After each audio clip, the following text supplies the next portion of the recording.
ہمارے یہ فرشتے یہاں بیٹھے ہیں نا، ہم کہہ سکتے ہیں ذرا بھائی میرا یہ کام کر دینا؟ نہیں کہہ سکتے۔ جبرائیل کو پکار سکتے ہیں، اے جبرائیل ذرا میرا یہ کام کر دے؟ نہیں۔ وہ عالم غیب کی شے ہے۔ کسی ولی اللہ کی روح کو پکار کر کہنا کہ میری یہ مشکل دور کر دے، نہیں۔ اللہ سے کہیں، اللہ کو پکارے، اللہ جس کے ذریعے سے چاہے آپ کی ضرورت پوری کر دے۔ اس ضمن میں کہوں گا کہ شاہ ولی اللہ دہلوی نے ایک بات کہی ہے، اگرچہ مجھے اس کی کوئی دلیل اپنے طور پر انڈیپینڈنٹلی کتاب و سنت میں نہیں ملی ہے، لیکن شاہ صاحب کا ایک مقام مرتبہ ہے جو میری نگاہ میں بہت بلند ہے۔ میرے نزدیک دو عظیم شخصیتیں عالم اسلام کی، امام ابن تیمیہ اور امام غزالی کو جمع کریں تو شاہ ولی اللہ بنتے ہیں، اتنی عظیم شخصیت۔ انہوں نے یہ لکھا ہے کہ جو اللہ کے برگزیدہ بندے ہوتے ہیں، اولیاء اللہ، اللہ تعالیٰ ان کی ارواح کو ان کے فوت ہونے کے بعد ملائکہ کے طبقہ اسفل میں شامل کر دیتے ہیں، اور وہ بھی جس طرح وہ ملائکہ اللہ کے احکام کی زمین میں تنفیذ کر رہے ہیں وہ بھی اسی کام میں لگ جاتے ہیں۔ میں نے عرض کیا کہ میرے پاس انڈیپینڈنٹلی کوئی دلیل نہیں ہے اس کے حق میں، لیکن شاہ صاحب کا فرمانا خود میرے لیے ایک درجے میں دلیل ہے۔ لیکن یہاں ایک تو یہ نوٹ کرنے کا، ملائکہ کا طبقہ اسفل، ملائکہ کا سب سے نچلا طبقہ، اور اللہ کے حکم کی تنفیذ کرتے ہیں تو فرشتے کر رہے ہیں، وہ بھی ہوں، ہمیں سے کیا غرض ہے؟ ہم نہ فرشتے کو پکار سکتے ہیں اور نہ کسی ولی اللہ کو پکار سکتے ہیں۔ پکارو اللہ کو۔ قال ربکم ادعونی استجب لکم ان الذین یستکبرون عن عبادتی سیدخلون جہنم داخرین۔ تمہارا رب کہتا ہے مجھے پکارو، مجھ سے مانگو، میں تمہیں دوں گا، تمہاری دعا سنوں گا، قبول کروں گا، اور جو بربنائے تکبر مجھ سے نہیں مانگتے وہ جہنم میں داخل ہوں گے، ذلیل و خوار ہو۔ حضور نے ایک بات مجھے متن یاد نہیں ہے، بہت پیاری فرمائی، دیکھو انسانوں سے تم مانگتے ہو کچھ تو ایک دفعہ تو اس کے ماتھے پر، تیوری پر بل پڑ ہی جاتا، یہ کیوں میرے سامنے ہاتھ سوال کیا، کیوں مجھے اس سے مانگ رہا ہے، چلیے بعد میں کچھ وہ دے ہی دے، کہ ناگوار گزرتا ہے۔ ارے اس سے مانگو جو کہتا ہے کہ مجھ سے مانگو اور میں دوں گا، وہ نہ مانگنے پہ ناراض ہے، اس سے نہیں مانگتے۔ رات کے آخری ساعتوں میں، یا جسے آپ کہتے ہیں small hours of the morning, حدیث میں آتا اللہ نزول اجلال فرماتے، جس کو ہم نہیں جانتے کیسے نزول ہوتا ہے، ذات باری تعالیٰ اور اس کے متعلقات کے بارے میں جو بات آ گئی قرآن میں حدیث میں وہ ہم مانتے ہیں، کیسا یہ ہم نہیں جانتے، اس کا ہاتھ ہے کیسا ہے ہم نہیں جانتے، اس کا چہرہ ہے کیسا ہے ہم نہیں جانتے، اس کی ساق ہے، اس کی پنڈلی ہے کیسی ہم نہیں جانتے، وہ سنتا ہے کیسے سنتا ہے ہم نہیں جانتے، کیا اس کے کان ہیں، کیا اسے بھی ساؤنڈ ویوز کی ضرورت ہے سننے کے لیے، وہ دیکھتا ہے کیسے دیکھتا ہے ہم نہیں جانتے، وہ اترتا ہے کیسے اترتا ہے ہم نہیں جانتے، جو قرآن میں آ گیا حدیث میں آ گیا مان لیجئے بس، باقی یہ متشابہات میں سے ہے، اس کی کھود کرید میں پڑو گے تو فتنے میں مبتلا ہو جاؤ، ابتغاء الفتنة وابتغاء تاویلہ۔ لہذا حدیث میں آتا ہے کہ رات کے آخری ساعتوں میں اللہ سمائے دنیا تک نزول فرماتے ہیں، اور پھر ندا لگتی ہے حل من سائل فاعطیہ، ہے کوئی سوال کرنے والا مانگنے والا کہ میں اسے دوں، حل من مستغفر فاغفر لہ، ہے کوئی گناہوں کی معافی چاہنے والا کہ میں اسے معاف کر دوں۔ ہم انٹا غفیل سو رہے، ہم تو مائل بکرم ہیں، کوئی سائل ہی نہیں، راہ دکھلائیں کسے، رہنم منزل ہی نہیں، راہ کسے دکھا، اللہ کے راستے پر چلنے کا فیصلہ کرو، اللہ کی راہ میں جہاد کا فیصلہ کرو، پھر اللہ راستہ کھولے گا، والذین جاہدوا فینا لنہدینہم سبلنا، وہ لوگ کہ جو ہمارے راستے میں جہاد کریں، محنت کریں، مشقتیں کریں، ہم لازماً ان پر اپنے راستے کھولتے چلے جائیں۔ اور دعا شرک فی الدعا، مانگو صرف اللہ سے، وہ چاہے کسی فرشتے کے ذریعے، چاہے کسی فوت شدہ ولی اللہ کی روح کے ذریعے سے، چاہے کسی کو بھی نہیں، براہ راست اپنے حکم سے، اس کی تو قدرت ہے، جو چاہے کرے، کن فیکون، وہ جیسے بھی ہو وہ آپ کی ضرورت پوری کرے گا۔ وہی ہے کیونکہ مشکلات کو حل کرنے والا ہے، وہی ہے کہ رزق دینے والا ہے، وہی ہے جو مرض سے شفا دینے والا ہے۔ پکارو اسی کو، مانگو اسی سے۔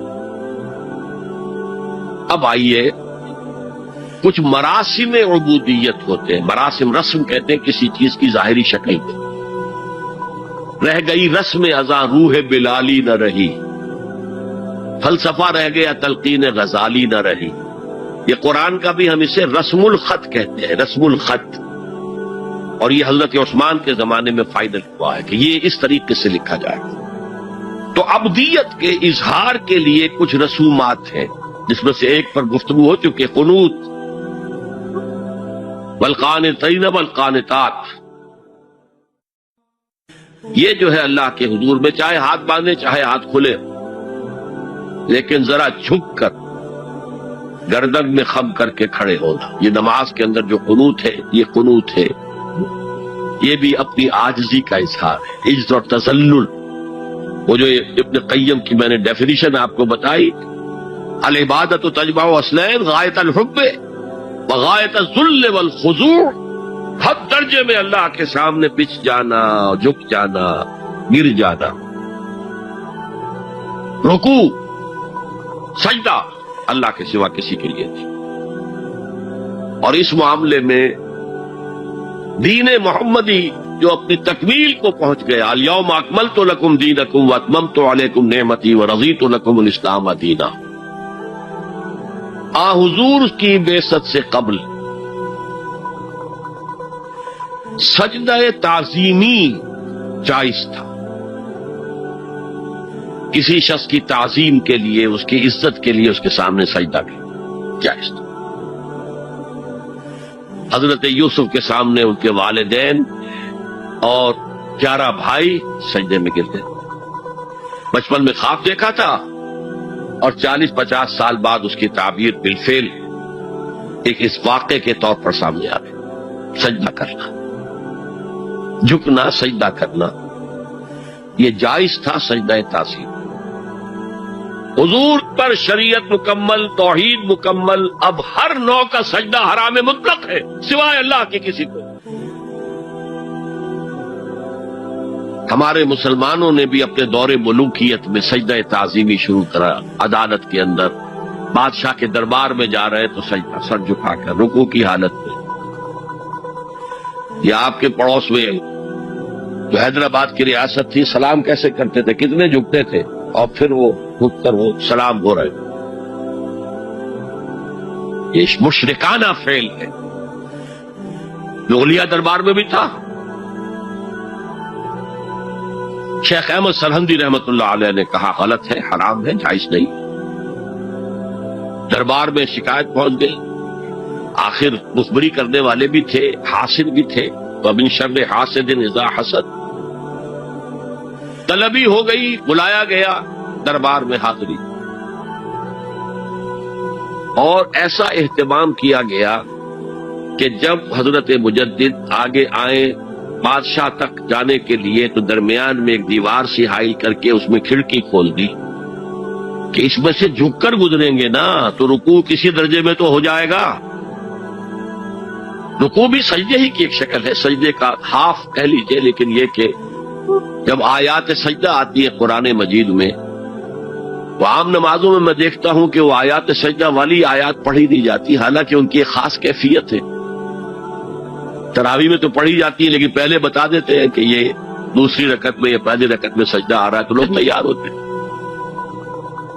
رکوع بھی اگر فوراً ہو جائے آیت سجدہ کے بعد تو اس سے بھی اس سجدے کا حق ادا ہو جاتا. بہرحال حضرت شیخ مجدد رحمت اللہ علیہ دربار میں آئے تو اس کھڑکی میں سے پہلے پاؤں گزارے، پھر اپنا سر نکالا، پھر جیل میں ڈال دیے گئے، کوئی پرواہ نہیں. حاضر ہوا میں شیخ مجدد کی لحد پر، وہ خاک کے ہے زیر فلک مطلع انوار، گردن نہ جھکی جس کی جہانگیر کے آگے، جس کی نفس گرم سے ہے گرمی احرار. وہ ہند میں سرمایہ ملت کا نگہباں، اللہ نے بر وقت کیا جس کو خبردار. دین الہی، دین محمدی کے خاتمے کا اعلان تھا. اب بڑے بڑے مولویوں نے یہ اکبر کو سبق پڑھایا تھا، بڑے مولوی، درباری مولوی، انہوں نے سبق پڑھایا تھا. اللہ کا ایک دن 1000 برس کا ہوتا ہے، اور اللہ کا ہر معاملہ 1000 سال تک ہوتا ہے. اب 1000 سال ہو گئے محمد کی رسالت کو، ان کی رسالت کا دور ختم صلی اللہ علیہ وسلم. اب دوسرا 1000 سال، اسی لیے الف ثانی کہتے ہیں نا، الف ہزار کو کہتے ہیں الف ثانی. یہ دوسرا 1000واں سال جو شروع ہو گیا ہے، اس میں ایک نئے دین کی ضرورت ہے. وہ دین اکبری ہے، دین الہی ہے. اور دین الہی کیا تھا؟ یہ ایک بہت بڑی سیاسی تدبیر تھی، اصل میں بہت بڑی سیاسی تدبیر، اور اس کا ظہور بعد میں بھی ہوا ہے ہندوستان کی سرزمین میں. وہ یہ کہ ہندوستان کی ترقی میں جو چیز سب سے بڑی رکاوٹ ہے وہ مذہبی اختلافات ہیں. لہذا ایسا کرو، سارے مذاہب جو ہیں اسے ہاون دستے میں ڈالو، کوٹ کوٹ کے چورا چورا کر کے بناؤ صفوف، اور یہ مذہب سب کا ہو جائے تو مذہبی اختلافات ختم ہو جائے. دوسری بات ان کی سمجھ میں یہ آ گئی کہ اصل میں اختلاف رسالت اور شریعت کی بنیاد پر ہوتے ہیں. لہذا دین الہی، بس خدا کو مانو، بس رسالت وغیرہ کو چھوڑو. خدا تو سب کا رب ہے، اسے آپ پرماتما کہہ لے، مہادیو کہہ لے، جو چاہے کہہ لے، اللہ کہہ لے، رام کہہ لے. قُلِ اللَّهَ الرحمن ايما تدعوا فله الاسماء الحسنى. قرآن کہتا ہے تم اللہ کہہ کر پکار لو یا رحمان کہہ کر پکار لو، جس کو بھی تم پکار رہے ہو یہ جان لو کہ تمام اچھے نام اسی کے. یہ فلسفہ تھا بہت گہرا. وہ جاہل تھا، ان پڑھ تھا، لیکن بہت بڑا سیاستدان تھا اکبر، اس میں کوئی شک نہیں. لیکن یہ کہ اگر ایک حکومت، اور جو سب سے بڑا مغل اعظم جس کو کہتے ہیں، اس کے زمانے میں مسلمانان ہند جو ہیں سیاسی اعتبار سے اپنے عروج پر تھے، لیکن دینی اعتبار سے پاتال کا معاملہ آ گیا تھا. دین محمدی ختم. 1000 سال کا ایک دن ہے اور وہ ختم ہو چکا. اللہ نے اٹھایا مجدد الفسانی رحمت اللہ علیہ، اور ان کی درویشانہ مساعی کے ذریعے سے. اب دیکھیے اس زمانے میں تصوف کے ذریعے سے سب سے بڑا شرک آ رہا تھا. وحدت الوجود کی ایسی تعبیرات ہو رہی تھی جو ہماوست بن گئی تھی. ہماوست اور وحدت الوجود کے درمیان تو زمین آسمان کا فرق ہے. ہماوست میں کائنات حقیقی ہے، خدا اس میں حل ہو چکا ہے، اس کے اندر ظاہر ہو گیا. اور وحدت الوجود میں وجود حقیقی صرف اللہ کا، اس کائنات کا وجود کوئی ہے ہی نہیں حقیقت میں. لیکن یہ ختم ہو رہا تھا. اس پہلو سے مجدد الف ثانی کے مجدد اعظم کو اللہ نے کھڑا کیا. شیخ احمد حضرت عمر کی اولاد سے تھے، فاروقی تھے. شاہ ولی اللہ بھی فاروقی تھے. لگے فاروقیم کہتے ہیں شیخ احمد صلی، میری فاروقی رگ بھڑکتی ہے اس پر. اس کے نتیجے میں وہ دین الہی کا خاتمہ ہوا. بعد میں ہمارے ہاں یہ آیا ہے ہندوستان میں برہمو سماج، برہمو سماج. اور گاندھی جی بھی اسی فلسفے کے قائل تھے، وحدت ادیان کی. اور یہ سیاسی اعتبار سے بہت اونچی ذہنی سطح کی غمازی کرنے والی بات ہے کہ ہندوستان کے اندر کے یہ مذہبی اختلافات کو اگر ہم کسی طرح کھرل کر کے ختم کر دیں، ہاون دستہ میں ڈال کے، کر دے تو پھر یہ کہ یہاں ترقی ہی ترقی. بہرحال سجدہ، گردن نہ جھکی جس کی جہانگیر کے آگے، جس کے نفس گرم سے ہے گرمی احرار، وہ ہند میں سرمایہ ملت کا نگہباں، اللہ نے بر وقت کیا جس کو خبردار. تو ہم نے شرک فی العبادت میں پہلے بات کی شرک فی الاطاعت. انفرادی سطح پر نفس معبود، اجتماعی سطح پر عوام کی حاکمیت، بدترین شرک اس دور کا، عظیم ترین شرک. اتنے بڑے پیمانے کا شرک کبھی نہیں ہوا دنیا میں.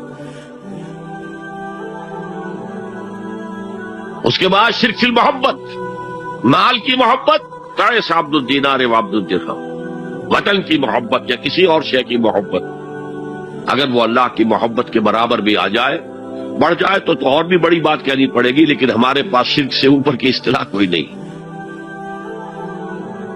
پھر شرک دعا، اللہ کے سوا کسی اور سے حاجت روائی کے لیے، مشکل کشائی کے لیے پکارتا کسی. پھر شرک فی المراسم العبودیہ، قنوت ہے، رکوع ہے، سجود ہے، یہ ذل والخضوع کی، کسی کے سامنے جھک جانے کی ایک علامت ہے، سمبل. اب آخری ہے اس میں اخلاص، اور اخلاص کی ضد کیا ہے؟ ریاکاری. کوئی عبادت اگر دکھاوے کے لیے کی جائے وہ شرک. یہ شرک خفی کہلاتا ہے. مال کی محبت کا شرک بھی شرک خفی ہے، نفس کی اطاعت کا شرک بھی شرک خفی ہے، اور یہ سب سے خفی شرک ہے.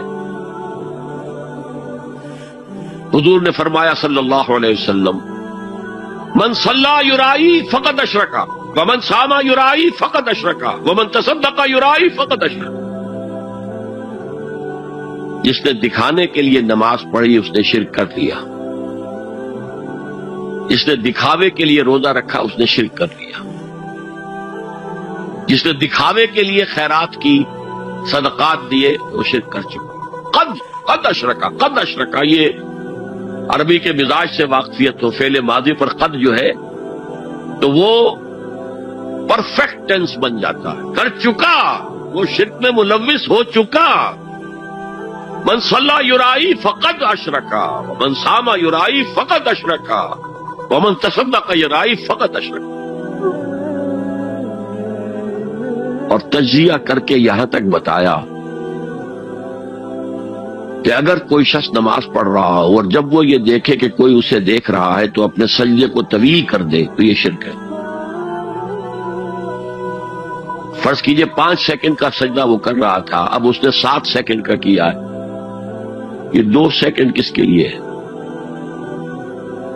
اس ایک سجدے کے 2 مسجود ہو گئے، تو 5 سیکنڈ کا سجدہ تو اللہ کے لیے، 2 اس کے لیے شرک ہو گئے. ایک اور بات فرمائی صلی اللہ علیہ وسلم، شرک خفی کو پہچاننا اور دیکھنا اتنا ہی مشکل ہے جتنا کہ کسی سیاہ شب میں، تاریک رات میں، کسی سیاہ پتھر پر چلنے والی سیاہ چیونٹی کو دیکھنا مشکل. تشبیہ کا بلاغت اور فساد کی انتہا ہے. جیسے میں نے عرض کیا تھا کہ ایک جوڑے کی 2 جوتیوں کے مابین جو مشابہت ہے، امت مسلمہ اور سابقہ امت بنی اسرائیل کی، ان کے اوپر جو حالات وارد ہوئے ان میں وہی مشابہت.